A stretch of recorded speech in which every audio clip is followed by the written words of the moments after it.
हाँ हो गया जी ये। हाँ, बड़ा मुश्किल था ये। बैठ प्लीज, ऐसे मत करो, आप बैठो। देखो ये आपको दिखाया था ना शुरू में, ऐसे बंद थी ये वाली जो थी। तो इसमें ना ऐसे तार डालते हैं, ये देखो ये तार डालने की कोशिश करें, यहाँ तक जाती है, फिर यहाँ अटक जाती है, आगे और भी ब्लॉकेज थी इनको। फिर ये बैलून पे लेके ना, बैलून के सपोर्ट पे करते हैं। ये देखो थोड़ा थोड़ा फ्लो दिखने लग गया, देखो आगे जो पहले नहीं दिख रहा था। तो यहाँ से आगे बैलून नहीं जा रहा था, देखो वायर तो चली गई है, लेकिन यहाँ पे तो और भी बंद है। यहाँ तो बंद थी, तो यहाँ से खुल गई, लेकिन यहाँ पे आगे फिर बंद है। तो फिर इसमें बैलून डालते हैं ये।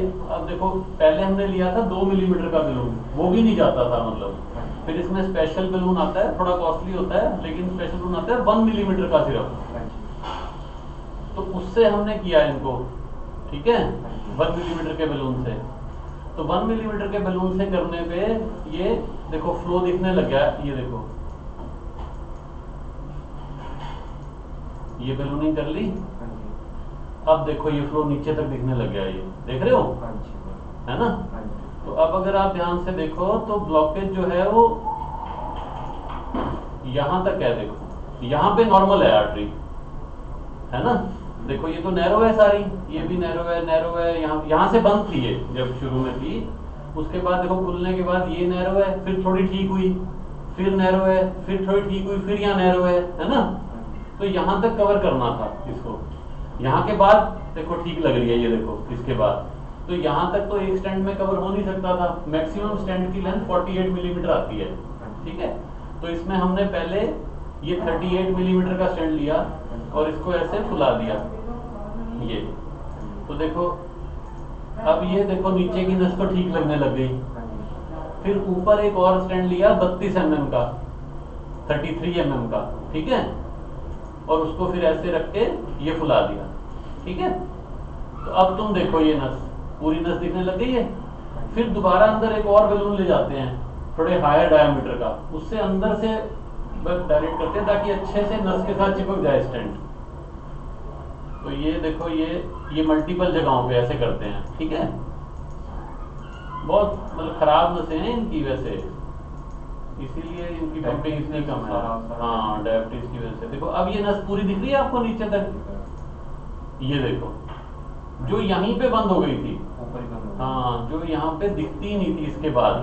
तो इतनी बड़ी नस थी देखो, और यहाँ पे सारी जगह ब्लॉकेज थी। तो स्टैंड लगाने से, वो 2 स्टैंड लगाने से ठीक होगी। अब ये हमने शॉर्ट इसलिए लिया कि आपको कंपैरिजन पता चल जाए। देखो ये देखो, ये ध्यान है आपको, जो यहाँ से आगे दिखती नहीं थी, और अब देखो ये पूरी नस यहाँ से यहाँ तक है, देखो ये, है ना। अब पहले वाली जो पिक्चर थी वो ये थी, देखो यहाँ के बाद फ्लो ही नहीं है। और ये अब फाइनल पिक्चर जो है वो ये है, ये देखो, ठीक है ना। तो ये लेकिन ये कई जगह पे डिजीज थी, तभी पंपिंग इनकी कम हुई थी। तो अब इनकी 2 नसें ऑलमोस्ट ठीक हैं, एक तो स्टैंड डल गया, एक में है ही 50-60%। हाँ, थर्ड जो है वो इनकी गई हुई है, उसमें अब कुछ नहीं हो सकता, क्योंकि वो नैरो हो के ना पूरी नैरो हो गई है। हाँ, तो वो तो डिफ्यूज डिजीज कहते हैं उसको। तो इसमें अब जो रिस्क हैं आगे वो ये हैं, एक तो हर स्टैंड में 2%, हालांकि वो राजेंद्र आया था, उनको मालूम है स्टैंड्स का, तो उन्होंने कहा था बेस्ट स्टैंड लगाना। तो इसमें हमने अमेरिकन जाइंस एक्सपीडिशन स्टैंड होता है, उससे बेटर स्टैंड अभी अवेलेबल नहीं है, ठीक है, वो दोनों यूज किए हैं। फिर भी हर स्टैंड में 2% चांस होता है कि आज ही क्लॉट दोबारा बन जाए, होता है हर एक, 100 में से 2 लोगों को होना है। तो इसलिए ब्लड थिनर चला के रखते हैं उसको प्रिवेंट करने के लिए। तो एक रिस्क तो ये है कि उसमें क्लॉट दोबारा ना जम जाए, वो हो जाएगा तो दोबारा सफाई करनी पड़ती है अंदर ले जाके। दूसरा रिस्क ये है कि इनको लेटे रहने से फिर कह रहे थे मुझे सांस चढ़ रहा है, अब डाई भी गई है और तो हमने लैसिक्स दिया है, तो एक वो रिस्क रहता है कि ज्यादा सांस ना चढ़ जाए, क्योंकि अब 3-4 घंटे लेटे रहना है। उसके लिए हमने जो अरेंजमेंट है वो कर लिया है, कई बार बाईपैप लगाना पड़ता है, वो हमने कर लिया है। तीसरा रिस्क किडनी का है, क्योंकि क्रिएटिनिन आज 1.3 था, लेकिन वो डाई देते हैं, लैसिक्स देते हैं, तो बढ़ने के चांस होते हैं थोड़े से, तो वो नेक्स्ट 2 to 3 डेज में वो रिस्क रहता है। तो ये 3 मेजर रिस्क हैं अभी। बाकी देखो ये सारे रिस्क समझो 2-3% ऐसे हैं, तो भगवान क्यों करेगा भी इन्हीं के साथ। तो मैं आपको जस्ट बता रहा हूँ कि ये चीजें अभी अपने वॉच में रखनी है, ठीक है। तो अभी 10-15 मिनट में आप मिले ना, होश में हैं, कंफर्टेबल हैं, बात कर रहे हैं, बेहोश, इसमें बेहोशी वाले डॉक्टर को हम बुला के रखते हैं, लेकिन इनमें जरूरत नहीं पड़ी, इन्होंने करा लिया, क्योंकि इसलिए बड़ी क्विकली करना पड़ता है ताकि ज्यादा देर ना लेटे रहे। तो भगवान की दया से सारा ठीक ठाक हो गया, बढ़िया। तो आप मिल लेना इनसे, थोड़ा इनको हौसला बढ़ाना। अंदर भी कह रहे थे जल्दी करो जल्दी करो, मैंने कहा आपने कहीं जाना है, आप आराम से शांत लेटोगे तो थोड़ी एनर्जी कम लगती है। रेडी किया है वो, कल ना घबराए गए थे। तो भी कह रहे इनको कहना कि शांत रहो आप अंदर। मैंने कहा कहीं आपने जाना है, जल्दी कर दूंगा तो कहाँ चले जाओगे, लेटना तो इसी बेड पे है, तो आराम से लेट जाओ। क्योंकि आदमी ज्यादा वो करे कि मेरे को ये, तो उसमें एनर्जी लगती है ना, हार्ट को रिलैक्स करना जरूरी है। अब इनको सिर्फ लेटे रहना और कुछ नहीं करना, तो इनको थोड़ा समझाना कि भाई आज आज की बात है, लेटे रहोगे कल से चल लोगे, सारी चीज है। तो कभी कहते हैं मेरी टांग में दर्द हो रहा है, मतलब जो चीज रिलेटेड भी नहीं है, देखो सांस चढ़ना बताएं, वो बताएं तो हमें समझ में आता है। मेरी टांग में दर्द हो रहा है, टांग में थोड़ा बहुत तो यार यहाँ से सुई डालेंगे, हल्का फुल्का तो दर्द होगा ही ना, वैसा देखो उसमें तो कोई तरीका नहीं है। तो थोड़ा आप समझाओगे ना कि शांत रहना आपके लिए फायदेमंद है। हार्ट को रेस्ट चाहिए, आप ऐसे ऐसे करोगे तो जोर ही पड़ेगा हार्ट में, रिलैक्स करो, हो गया सारा कुछ। ऑक्सीजन नाप रहे हैं, कभी कहेंगे मेरा मुंह दुख रहा है, कभी कहेंगे सांस नहीं आ रहा, ऑक्सीजन पूरी आ रही होती है, तो उससे आपने सही असेसमेंट भी नहीं होती भाई कितनी दिक्कत है। आप भी दिक्कत बताए उस टाइम ऑक्सीजन भी तो डिप करनी चाहिए ना, तो पता भी नहीं चलता कि इतनी दिक्कत बता रहे हैं उतनी है भी सही कि नहीं है।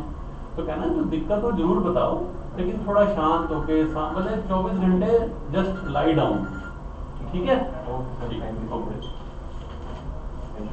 ओके, मिल लो, ठीक है। हाँ पकड़ में बुलाएंगे, वो सेटल करके उनको कहाँ मिल रहा है।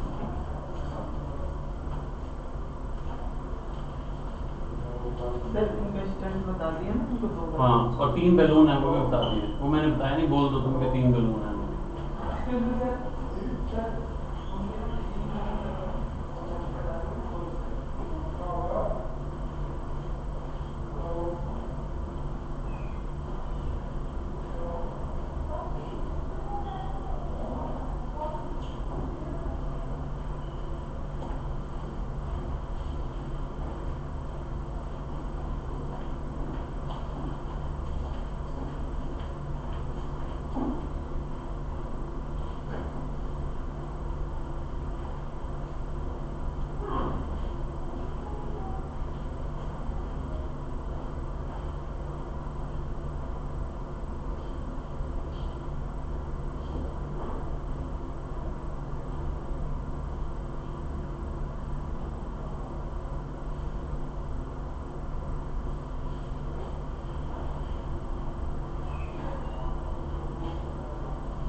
मैं इसे ही बैठा हूँ।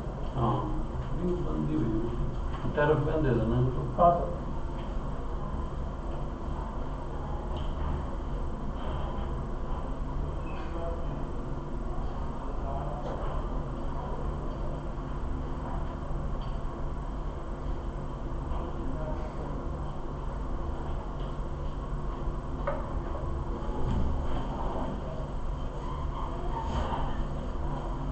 ले लिया एंजियो के लिए?